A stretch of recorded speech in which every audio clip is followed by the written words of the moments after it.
नमस्कार दर्शक मित्रों, फरी एक बार आप सबનું સ્વાગત છે। આપ જોઈ રહ્યા છો એસ લાઈવ ન્યૂઝ બુલેટિન। નજર નાખીએ અત્યાર સુધીના મુખ્ય સમાચારો પર।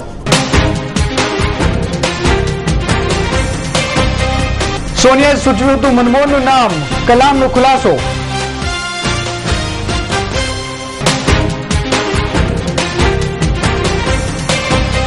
એનએસયુ દ્વારા ગુમ બાળકોના વાલીઓની વેદનાને વાચા આપવા શાળા કોલેજો બંધ, કાર્યકરોની કરાઈ અટકાયત। नरोड़ा पाटियाकांड में 61 आरोपीओं भावी फैसलो 29 ऑगस्टे।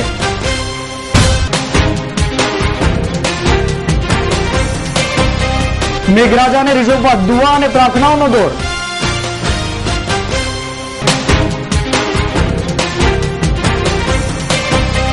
मोदी छावरी रहा है भ्रष्टाचारीओं ने, केजरीवाल नो आक्षेप।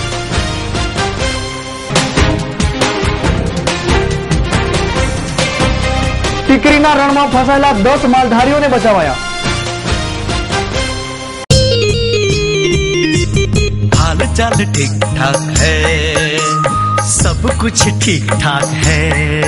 हाँ, सब कुछ ऑल राइट है।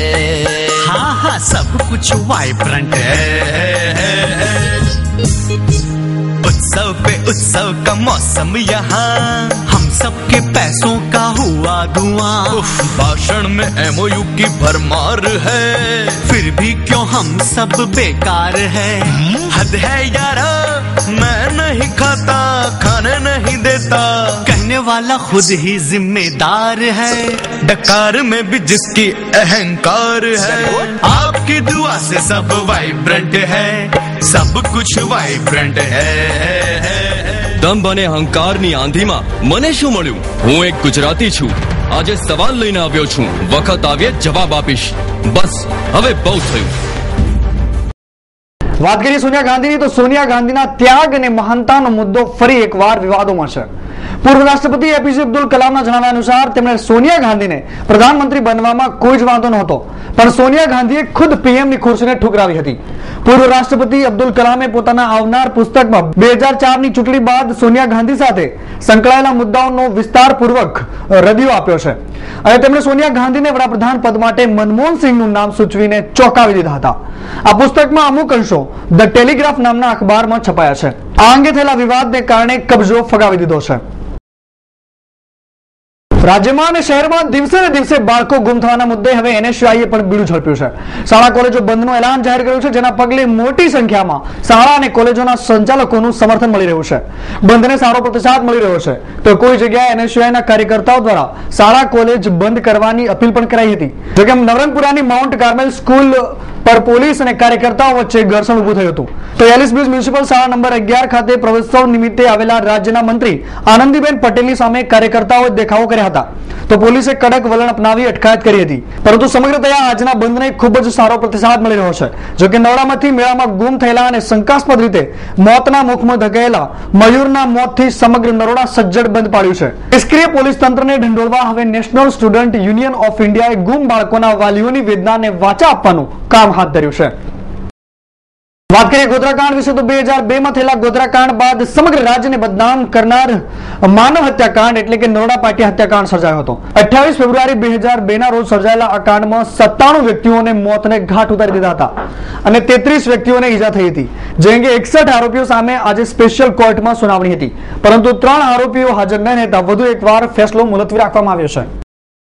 आज कोर्ट ने सिंपली 29 अगस्त के लिए इस फैसले को टाल दिया है। आज कोर्ट ने इस फैसले को टालने का कोई रीजन ऑफिशियली कोर्ट ने डिक्लेयर नहीं किया है। Court was to announce the judgment today, pronounce the judgment today, but this matter is adjourned to 29th of August 2012. There are in all 62 persons have been involved in this case. There is a death of 96 persons, and we have examined 327 witnesses. and arguments in this case lasted for 2 months or so. Ultimately, court was to pronounce the judgment today, but the matter is adjourned to 29th of August 2012. આ કેસની સુનાવણી હવે 29 ઓગસ્ટના રોજ કરવામાં આવશે. ઉલ્લેખનીય છે કે નરોડાના ધારાસભ્ય માયાબેન કોડનાની બજરંગ દળના કાર્યકર્તા બાબુ બજરંગી સહિત 61 વ્યક્તિઓની સામે ચુકાદો આવવાનો હતો. 327 સાક્ષીઓની તપાસી અને બહુચર્ચિત તહેલકા કાંડના સ્ટિંગ ઓપરેશન કરનાર આશીષ ખેતાનનો પણ સમાવેશ કરાયો. જો કે આ તમામ 61 આરોપીઓનું ભાવિ 29મી ઓગસ્ટે નક્કી થશે.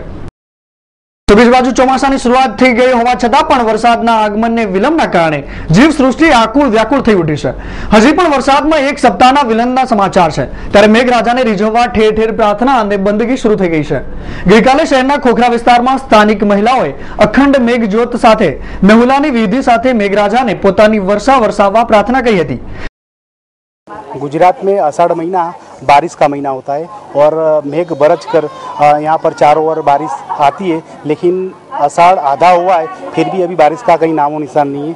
इसलिए हमारे गुजरात में प्रणालिकागत प्राचीन ये परंपरा रही है कि गांव की छोटी छोटी लड़कियां अपने सर पर सुंधिया देव यानी कि मेघराजा की प्रतिकृति लेकर हर गली और हर सोसाइटी में घूमती है और सोसाइटी की महिला उस पर जल धारा करके मेघराजा को मनाती है कि आप जल्दी बरसो और गुजरात में और समग्र देश में बारिश लाए और पशु पंखी सहित समग्र मानव सृष्टि के लिए कल्याणकारी साबित हो. इसलिए मेघराजा को आह्वान किया जाता है कि अब देर हो चुकी है, अब जल्दी बरसो. इसी सिलसिले में हम ये हर साल ये आयोजित करते हैं.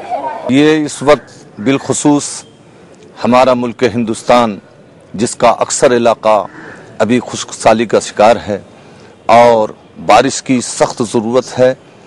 मौसम के लिहाज से काफ़ी ज़माना गुज़र गया, महीने गुज़रते जा रहे हैं. काश्तकार परेशान है, हर मखलूक दुखी है और अल्लाह की बारगाह में रहमत की बारिश के लिए जो है इल्तिजा कर रही है. उसके लिए अपील की गई और आज हम सब ने मिलकर आपस में अल्लाह की बारगाह में बानार रहमत की दुआ की. दुआओं में अल्लाह ताला की बारगाह में हम अपनी आजिज़ी इनकिसारी तवाज़ो को पेश करते हुए पूरे मुल्क के लिए बिलखुसूस गुजरात के लिए सरसब्ज़ सादाब हो जाए, रहमत की बारिश हो, हर मखलूक राहत की सांस ले, खास तौर से इसकी दुआ की गई है.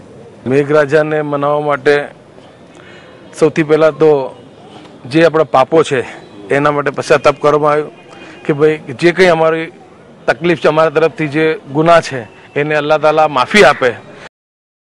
તો મેઘજોત વરસાદ આવે ત્યાં સુધી પ્રજ્વલિત રહેશે. તો બીજી તરફ શહેરના પાનકોર નાકા પાસે જુમ્મા મસ્જિદમાં મોટી સંખ્યામાં મુસ્લિમ બિરાદરો દ્વારા વરસાદ જલ્દી આવે તે માટે દુઆઓ માંગી હતી. હિન્દુ મુસલમાને કોમી એકતાને લઈને અનેક પ્રશ્નો ઉદ્ભવે છે, પણ કુદરત સામે સૌ સમાન છે તેનું આ શ્રેષ્ઠ ઉદાહરણ છે. તો ભ્રષ્ટાચાર સામે યુદ્ધ ચડેલા ટીમ અન્નાના મહત્વના સાથી એવા અરવિંદ કેજરીવાલ ગઈકાલે અમદાવાદની એક દિવસીય મુલાકાતે હતા. ગુજરાત પણ ભ્રષ્ટાચારથી મુક્ત નથી તેવા આક્ષેપો ટીમ અન્નાના સદસ્ય અરવિંદ કેજરીવાલે અમદાવાદની મુલાકાત દરમિયાન કર્યા હતા. કેજરીવાલે મોદી પર નિશાન સાધતા કહ્યું હતું કે ગુજરાતના મુખ્યમંત્રી નરેન્દ્ર મોદી પણ ભ્રષ્ટાચારને છાવરી રહ્યા છે, જેના કારણે ગુજરાતમાં 9 વર્ષથી લોકાયુક્તની નિમણૂક નથી થઈ. અરવિંદ કેજરીવાલ ગાંધીનગર તાલુકાના લવાડ ગામની ગોચરની જમીન પ્રશ્ને યોજાયેલા ગ્રામ સ્વરાજ સંમેલનમાં માર્ગદર્શન આપવા માટે આવ્યા હતા. તે સમયે તેમણે અમદાવાદ ખાતે ગુજરાતના ભ્રષ્ટાચારનો મામલો વખોડ્યો હતો.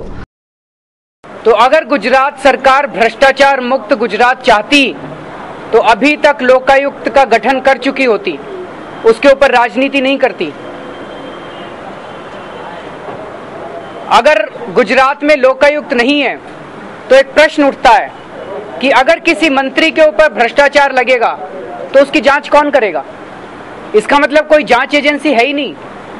तो क्या मंत्री गुजरात के अंदर भ्रष्टाचार करने के लिए स्वतंत्र हैं?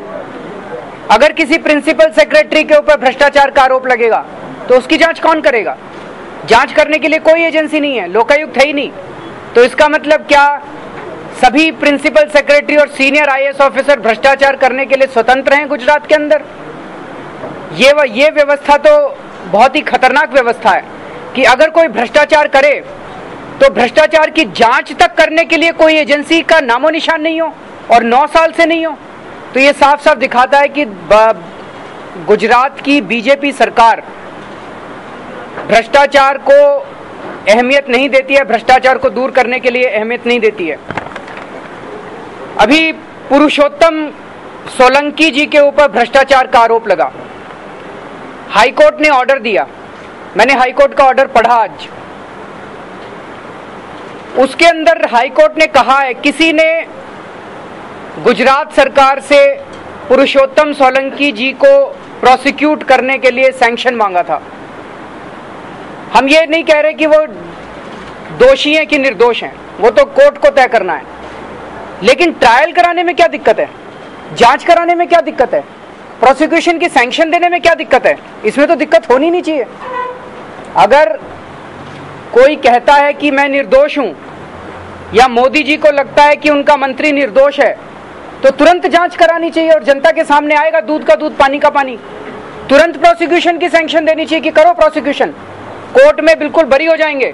वो तो बिल्कुल तुरंत ईमानदार आदमी, तो हमारे ऊपर आरोप लगे, टीम अन्ना के ऊपर आरोप लगे, उन्होंने कहा अरविंद केजरीवाल भ्रष्ट है, किरण बेदी भ्रष्ट है, प्रशांत भूषण हम कह रहे हैं हमारी जांच करा लो, आप सारी एजेंसी से जांच करा लो, सीबीआई को छोड़ दो हमारे पीछे, आईबी को छोड़ दो हमारे पीछे, इनकम टैक्स से जांच करा लो। हमें जांच से डर नहीं लगता, इनको जांच से डर क्यों लगता है? देखिए, दुर्भाग्यपूर्ण है। मैं समझता हूं कि इनके जो भी उच्चारण है वो तथ्यों और हकीकतों पर आधारित नहीं है। अगर वो तथ्यों को देखने की उन्होंने समय निकाला होता तो शायद ये दुर्भाग्यपूर्ण विधानों से वो बचे रहते। जहां तक लोकायुक्त का सवाल है, राज्य सरकार ने कभी भी लोकायुक्त का विरोध नहीं किया।